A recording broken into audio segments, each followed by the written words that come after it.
السلام علیکم ورحمۃ اللہ۔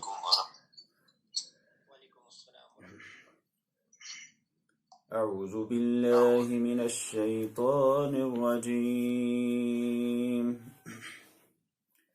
بسم اللہ الرحمن الرحیم۔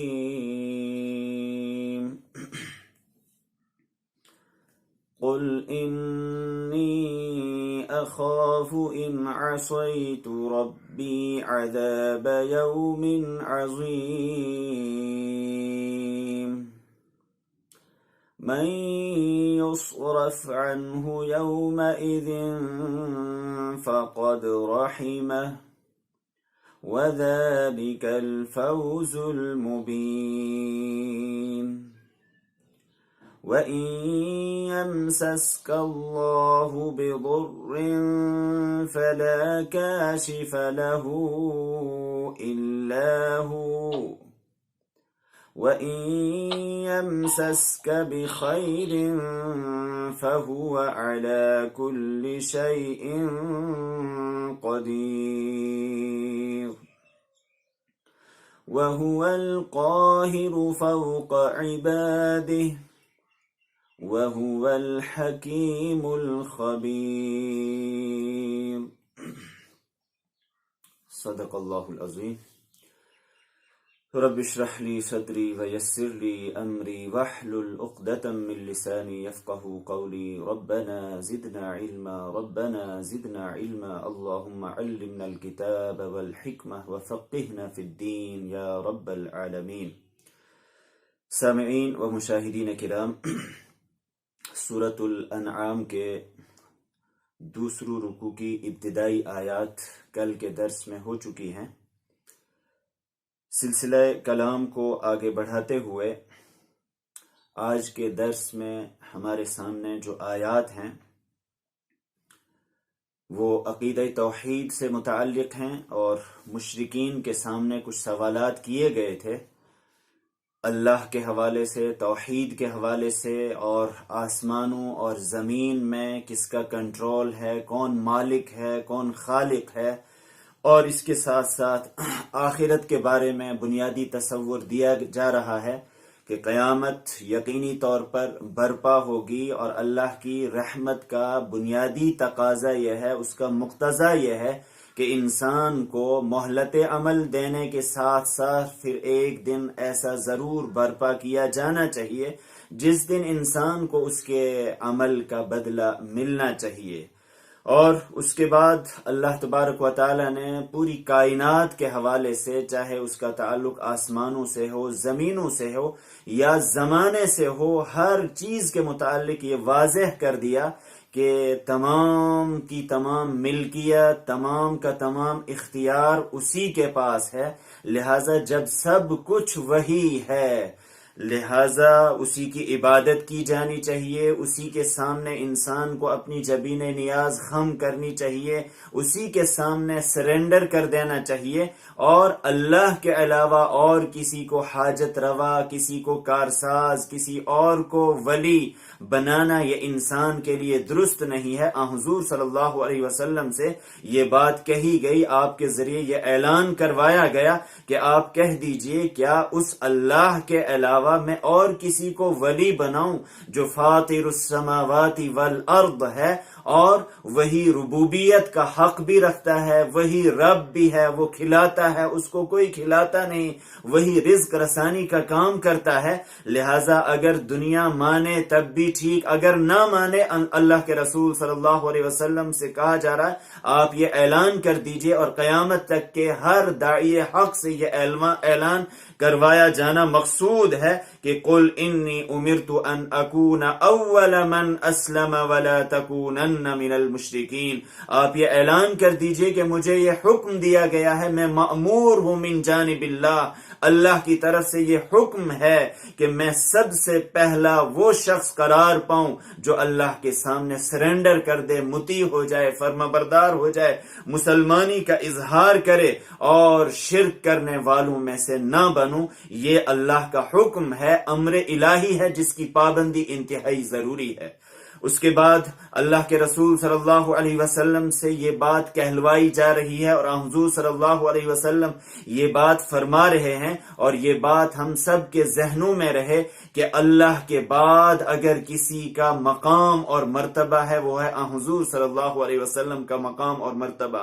آپ سید المرسلین ہیں، آپ خاتم الانبیاء ہیں، اللہ نے آپ صلی اللہ علیہ وسلم کو وہ مقام بلند عطا کیا ہے جو کسی انسان کو، کسی مخلوق کو عطا نہیں کیا، لیکن اس کے باوجود شرک کے حوالے سے، توحید کے حوالے سے قرآن پاک ہمارے سامنے اسی شخصیت کو بار بار پیش کرتا ہے کہ اگر یہ رسول بھی شرک کرے، اگر یہ رسول بھی خلاف توحید کوئی بات کہے، اگر یہ رسول بھی خلاف الوہیت و ربوبیت کسی بات کا ارتکاب کر بیٹھتا ہے تو ان کے اعمال بھی ضائع ہو سکتے ہیں، وہاں وہ مقام بلند وہ ختم ہو جائے گا۔ یہاں اعلان کروایا جا رہا ہے قل انی اخاف ان عصیت ربی، آپ اعلان کر دیجئے کہ بلا شبہ میں خوف زدہ ہوں، ڈرا ہوا ہوں، سہما ہوا ہوں، ان عصیت ربی، اگر میں نے اپنے رب کے ساتھ عصیان والا معاملہ کیا، نافرمانی کی اگر میں نے اپنے رب کی۔ اور یہاں عصیان جس سیاق میں بیان کیا جا رہا ہے وہ ہمارے سامنے رہنا چاہیے، چونکہ توحید کی بات کہی جا رہی ہے اور حضور صلی اللہ علیہ وسلم کو بتایا جا رہا ہے کہ قل انی امرت، مجھے یہ حکم دیا گیا ہے، لہذا حکم عدولی کرنا یہ عصیان کہلاتا ہے۔ انسان جہاں بھی خلاف اطاعت کوئی بات کرے، رب کے حکم کے خلاف کوئی بات کرے، وہ عصیان کہلائے گا۔ اب اس کے الگ الگ مراتب ہیں، کہیں شرک کے حوالے سے انسان اگر عصیان کا شکار ہو گیا تو اس کا درجہ، اس کا مقام اور اس کے نتائج انتہائی سنگین ہوں گے، خطرناک ہوں گے۔ یہاں اسی شرک کے حوالے سے بات کہی جا رہی ہے کہ اگر میں نے رب کی نافرمانی کی، اس حوالے سے مجھے خوف ہے کس چیز کا؟ عذاب یوم عظیم، ایک خطرناک، ایک عظیم دن کے عذاب کے بارے میں مجھے ڈر ہے، میں خوف زدہ ہوں۔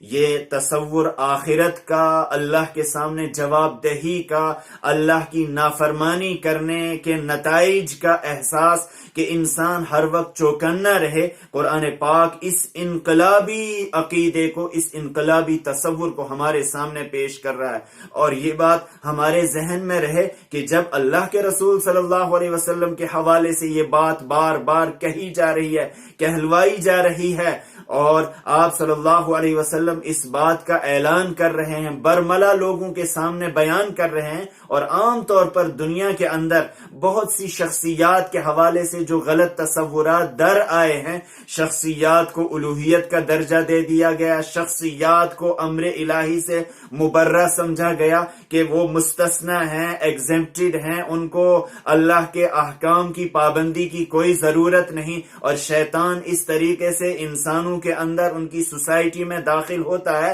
اور توہمات پیدا کرتا ہے، غلط عقائد پیدا کرتا ہے۔ اللہ کے دین، اللہ کے احکام، امور الہی سے کوئی مبرہ نہیں، نہ کوئی نبی، نہ کوئی ولی، نہ کوئی عام انسان۔ اللہ کے احکام کے سب پابند ہیں، سب اس کے بندے ہیں۔ کل لہو قانتون، تمام کی تمام چیزیں، ہر مخلوق اللہ کے سامنے سر تسلیم خم کیے ہوئے ہیں، لہذا نبی بھی مکلف ہے اور عام انسان بھی مکلف۔ لہذا یہ کہنا کہ فلاں بزرگ، فلاں قائد، فلاں ولی وہ احکام الہی سے مبرہ ہے، اس کو احکام الہی پر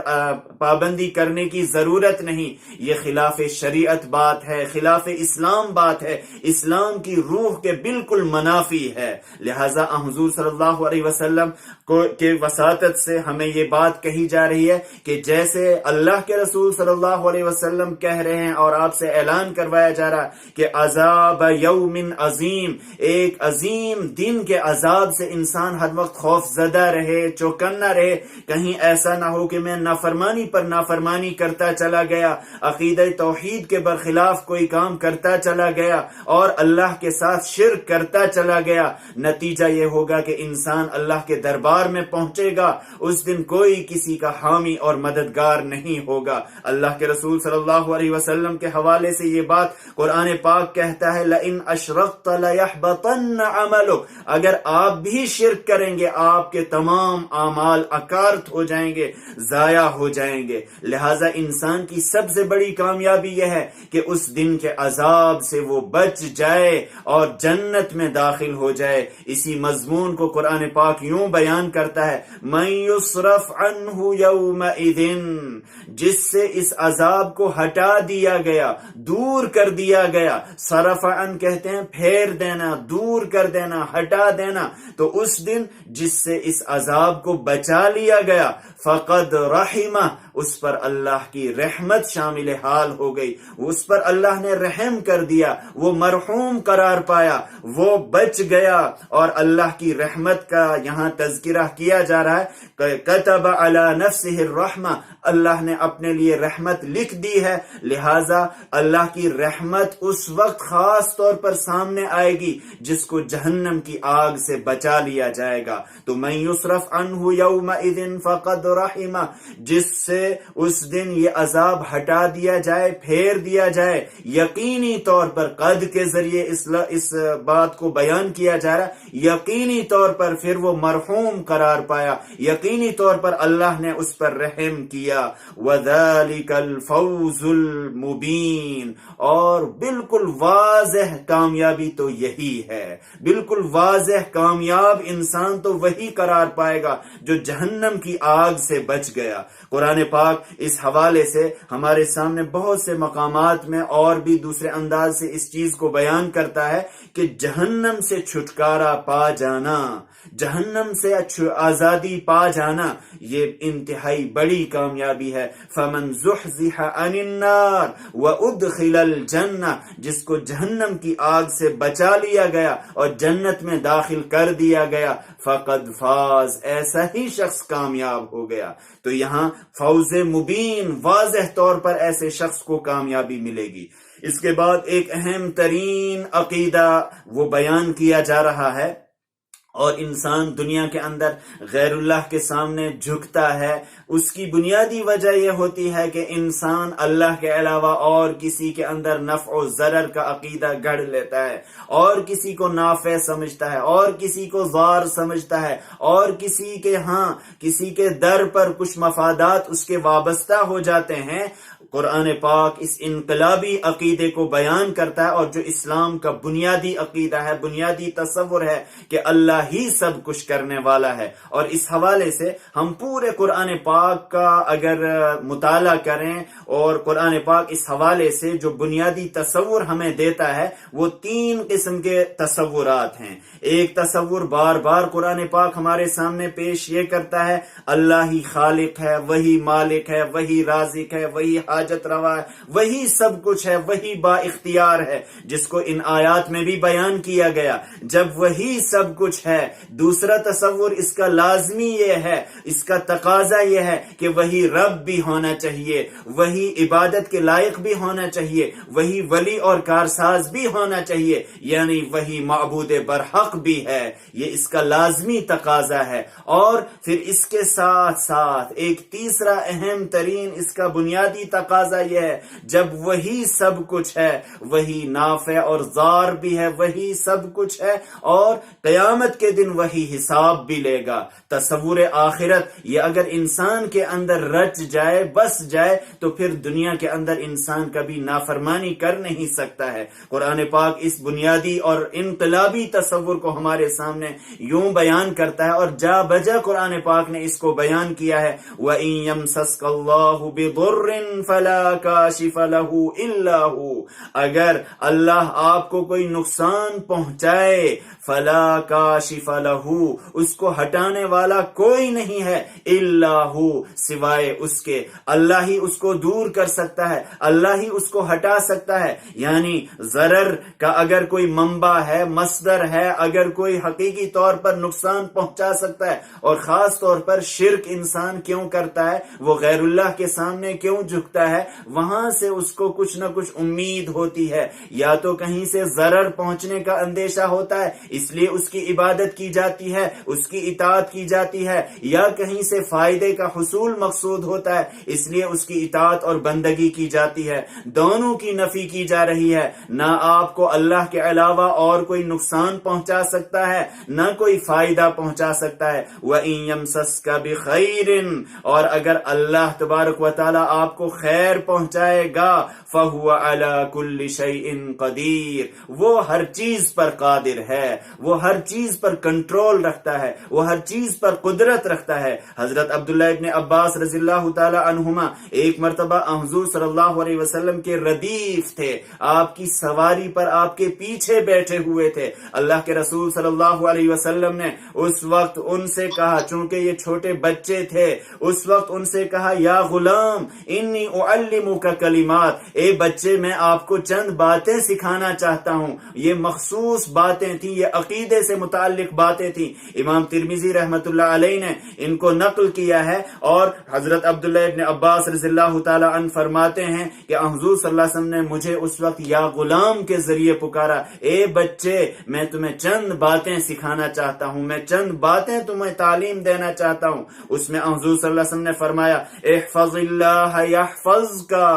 اللہ کو ہمیشہ دھیان میں رکھو، اللہ کی حفاظت کرو، اللہ کا پاس و لحاظ رکھو، یحفظک، اللہ آپ کی حفاظت کرے گا۔ اس کے بعد حضور صلی اللہ علیہ وسلم نے فرمایا دوسری نصیحت کرتے ہوئے، احفظ اللہ تجدہ تجاہک، اللہ کا دھیان رکھو، اللہ کا خیال رکھو، تجدہ تجاہک، آپ اللہ کو اپنی طرف متوجہ پاؤ گے۔ اگر اللہ کی طرف متوجہ رہو گے، اللہ کی رحمت آپ کی طرف متوجہ رہے گی۔ اذا سألت فاسأل اللہ، جب سوال کرو تو اللہ ہی سے سوال کرو۔ وَإِذَا اسْتَعَنْتَ فَاسْتَعِنْ بِاللَّهِ، جب مدد طلب کرو تو اللہ ہی سے مدد طلب کرو۔ وَعْلَمْ، اور یہ جان لو، أَنَّ الْأُمَّةَ لَوْ اجْتَمَعَتْ عَلَىٰ أَن يَنْفَعُوكَ بِشَيْءٍ لَمْ يَنْفَعُوكَ إِلَّا بِشَيْءٍ قَدْ كَتَبَ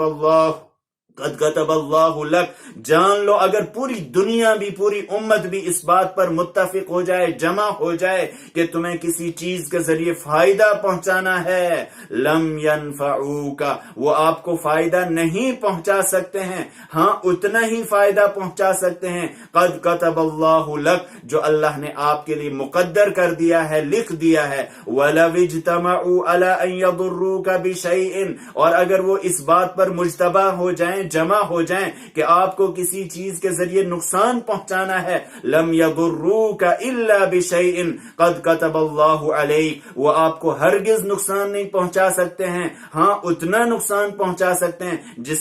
جس کو اللہ تبارک و تعالی نے آپ کے لیے مقدر کر رکھا ہے، لکھ دیا ہے۔ کیوں؟ رفعت الاقلام وجفت الصحف، تقدیر لکھ دی جا چکی ہے، فیصلے ہو چکے ہیں، لہذا انسان کو کسی سے ڈرنا، اور خاص طور پر ایک داعی حق کو، اسلام پر عمل پیرا شخص کو تو کبھی بھی غیر اللہ سے خوفزدہ نہیں ہونا ہے، چاہے وہ کوئی بھی ہو، چاہے وہ طاغوتی نظام ہو، باطلانہ نظام ہو، اقتدار کے حامل لوگ ہوں، دنیا کی کوئی بھی طاقت ہو، کسی بھی اعتبار سے انسان کو غیر اللہ سے مرعوب نہیں ہونا ہے۔ یہ عقیدہ توحید ہے، ایسا انقلابی توحید، اگر انسان اس کو اختیار کر لے تو واقعتاً وہ صرف اور صرف اللہ سے ڈرنے والا بن جائے گا۔ قرآن پاک کہتا ہے، اس حوالے سے بہت سے مقامات میں کہا گیا ہے کہ اللہ تعالیٰ جو کچھ عطا کرنا چاہے اس کو کوئی روک نہیں سکتا ہے، اور جو نہ دینا چاہے اس کو پھر کوئی دے نہیں سکتا ہے۔ وَهُوَ الْقَاهِرُ فَوْقَ عِبَادِهِ، اس مضمون کو مزید مستحکم کیا جا رہا ہے کہ اللہ ہی کی ذات ہے جو غالب ہے، با اقتدار ہے، کنٹرولر ہے،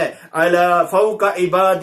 اپنے بندوں پر۔ اردو میں قہر کا لفظ ایک عجیب مفہوم رکھتا ہے، لیکن عربی میں، اور اسی سے اللہ تبارک و تعالیٰ کا صفاتی نام القہار آیا ہے، غالب ہونے والا، با اقتدار، پورا کنٹرول رکھنے والا، تو وَهُوَ الْقَاهِرُ فَوْقَ عِبَادِهِ، اپنے بندوں پر وہی کنٹرول رکھنے والا ہے، وہی با اقتدار ہے، وہی غالب ہے۔ لیکن اگر صرف کسی کو کنٹرول ہے، اس کو علم نہیں ہے، اس کے پاس حکمت نہیں ہے، تو دنیا کے اندر کسی بھی چیز پر عمل کرنے کے لیے، کسی بھی چیز کو حاصل کرنے کے لیے ضروری ہے کہ دو چیزیں ہوں، ایک تو انسان کو قدرت ہو، طاقت ہو، قوت ہو، اور اس کے ساتھ ساتھ اس کے پاس علم بھی ہو۔ تو اللہ ان دونوں صفات کا حامل ہے، وہ قاہر بھی ہے، غالب بھی ہے، وَهُوَ الْحَكِيمُ الْخَبِيرُ، اللہ تبارک و تعالی انتہائی باخبر بھی ہے، حکیم اور دانا بھی ہے، اس کو خوب پتا ہے کہ کون کام کیسے کرنا ہے۔ قُلْ أَيُّ شَيْءٍ أَكْبَرُ شَهَادَةً،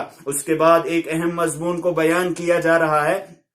مشرکین مکہ اس حوالے سے جب بالکل لاجواب ہو گئے، اللہ کی توحید کے مقابلے میں ان کے پاس کوئی دلیل نہیں تھی، اس کے بعد انہوں نے ایک عجیب و غریب سوال گھڑ لیا، بیان کیا۔ حضور صلی اللہ علیہ وسلم کی خدمت اقدس میں آئے وہ سب لوگ، اور حضور صلی اللہ علیہ وسلم سے انہوں نے ایک بات کہی کہ ہمیں سب چیزیں منظور ہیں، لیکن ایک بات آپ بتائیے، آپ جس عقیدے کو بیان کر رہے ہو، جس قرآن کو آپ بیان کر رہے ہو، اس کا گواہ کون ہے کوئی اس کی گواہی دینے والا؟ ہم نے اہل کتاب سے بھی پوچھ لیا، یہود و نصارہ سے بھی دریافت کیا، وہ کہتے ہیں ہمیں اس کی کوئی خبر نہیں ہے، آپ کوئی گواہ لائیے، کوئی گواہی کے طور پر پیش کیجئے۔ قرآن پاک اس مضمون کو یوں بیان کرتا ہے، قُلْ أَيُّ شَيْءٍ أَكْبَرُ شَهَادَةً، آپ کہہ دیجئے ایُّ شیءٍ، کون سی چیز ہو سکتی ہے، اکبر شہادہ، سب سے بڑی گواہی، سب سے بڑی گواہی کس چیز کی ہو سکتی ہے؟ اس کا جواب قرآن پاک خود دیتا ہے۔ جب اللہ ہی کو سب کچھ مانتے ہو، اللہ ہی کو سب کچھ تصور کرتے ہو، لہذا اللہ ہی ہمارے لیے گواہ کافی ہے۔ قُلِ اللَّهُ شَهِيدٌ بَيْنِي وَبَيْنَكُمْ، آپ بتا دیجئے اللہ میرے اور تمہارے درمیان اس بات کی گواہی دے رہا ہے کہ میں رسول برحق ہوں، اور جو میں پیغام حق لایا ہوں وہ حق ہے، وہ صحیح ہے۔ اس کی دلیل کیا ہے؟ اس کی دلیل قرآن پاک ہے۔ وَأُوحِيَ إِلَيَّ هَذَا الْقُرْآنِ، میری جانب یہ قرآن وحی کیا گیا ہے، اس کا مقصد ہے لِأُنذِرَكُمْ بِهِ وَمَنْ بَلَغَ، تاکہ میں تم کو بھی ڈراؤں اور ان لوگوں کو بھی ڈراؤں جس تک یہ قرآن پہنچے گا، جس تک یہ قرآن پہنچے گا اس کے لیے بھی میں انذار کا فریضہ انجام دوں۔ یہاں قرآن پاک کو بطور دلیل پیش کیا جا رہا ہے، اور قرآن پاک رسول کی رسالت پر ایک اہم ترین دلیل ہے۔ اس کو ہم معجزہ مانتے ہیں، اور یقیناً یہ معجزہ ہے، لیکن ہم صرف خیالی دنیا میں اس کو معجزہ مانتے ہیں، اس کے اعجاز کے پہلو ان پر ہم غور نہیں کرتے ہیں۔ ہم سمجھتے ہیں کہ یہ عربی زبان میں ہے، یہ عربوں کے لیے معجزہ ہے۔ قرآن پاک اس حوالے سے جو تفصیلات ہمارے سامنے بیان کرتا ہے، ایک تو بنیادی بات یہ کہ